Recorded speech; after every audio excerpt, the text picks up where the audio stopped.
अस्सलामुअलैकुम। हैदराबाद में एक और दिल दहला देने वाला वाक़या सामने आया है। किशन बाग इलाके में 28 साल की निशत फातिमा की लाश मिलने से पूरे इलाके में खौफ और अफसोस की लहर दौड़ गई। पुलिस के मुताबिक निशत फातिमा की मौत मामूली नहीं लग रही है और इस मामले में इसके शोहर पर सुबह जाहिर किया जा रहा है। पुलिस ने केस दर्ज कर लिया है और मुलजिम शोहर की तलाश जारी है। इब्तदाई तहकीकात के मुताबिक वाक़या घरेलू तनाज़ा और रिश्तों में पैदा होने वाली कशमकश से जुड़ा हो सकता है, लेकिन असल हकीकत पुलिस की तफ्तीश मुकम्मल होने के बाद ही सामने आएगी। फिलहाल इलाके के लोग इस खबर से सदमे में हैं और इंतजार कर रहे हैं कि आखिर निशत फातिमा के साथ क्या हुआ। इस वाक़े ने एक बार फिर सवाल खड़ा कर दिया है कि आखिर घरेलू झगड़े और शक व शुबहात किस हद तक इंसानी जिंदगियां बर्बाद कर रहे हैं। इस मामले को लेकर पुलिस वालों का क्या कहना है, मीडिया से बात करते हुए आइए सुनते हैं।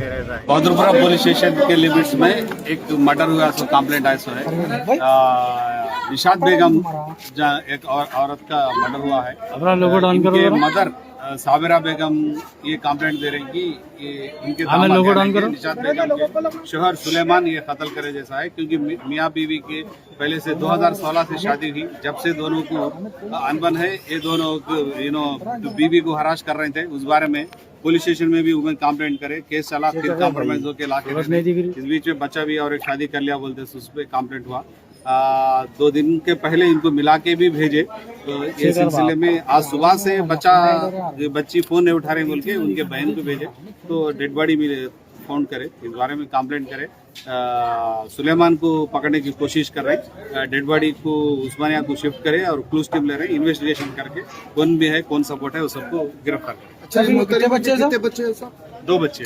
कितने साल हो शादी में? 10 साल, 2016 में शादी। नहीं, 2018 में केस हुआ। नहीं, झांसी बाजार में 498 केस हुआ, फिर कॉम्प्रोमाइज हो गया।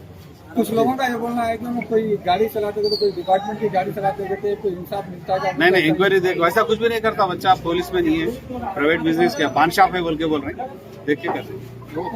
अगर से हम पिछले कुछ महीनों के हैदराबाद की खबरों पर नजर डालें तो मालूम होता है कि इस तरह के वाकयात में तशवीशनाक इजाफा देखने को मिल रहा है। चंद दिन पहले हैदराबाद के एडीआई बलाराम इलाके में 32 साल की मीना देवी की लाश मिली थी। उनका गला काटा हुआ था और इब्तदाई में उनके शोहर ने दावा किया था कि कुछ नामालूम अफराद ने हमला करके बीवी का कत्ल कर दिया, लेकिन पुलिस को उसके बयान में कई तजादात मिले और तहकीकात का रुख शोहर की तरफ मुड़ गया। पुलिस ने कहा कि वाकये की कहानी में कई सवालात हैं और इस बात का इम्कान है कि असल मामला कुछ और ही हो। इससे पहले अतापुर के तेजस्वी नगर कॉलोनी में भी खौफनाक वाकया सामने आया, जहां कोमाली नाम के खातून को उसके शोहर अविनाश ने कत्ल कर दिया था। पुलिस के मुताबिक शोहर को अपनी बीवी पर शक था और इसी शख्स ने इस खुशगवार घराने को तबाह कर दिया। सबसे अफसोसनाक बात यह थी कि बच्चों के सामने ही मां की जान चली गई। इस वाक़े ने हैदराबाद भर में लोगों को हिला कर रख दिया था। ऐसे वाक़यात सिर्फ हैदराबाद तक महदूद नहीं है, लेकिन हैदराबाद में लगातार सामने आने वाले केसेस लोगों के लिए फिक्र का सबब बन रहे हैं। कभी शोहर बीवी पर शक करता है, कभी माली मसाइल और घरेलू तनाज़ा जानलेवा सूरत इख्तियार कर लेते हैं। कई दफ़ा मामूली झगड़े जो बातचीत और सुलह से हल हो सकते हैं,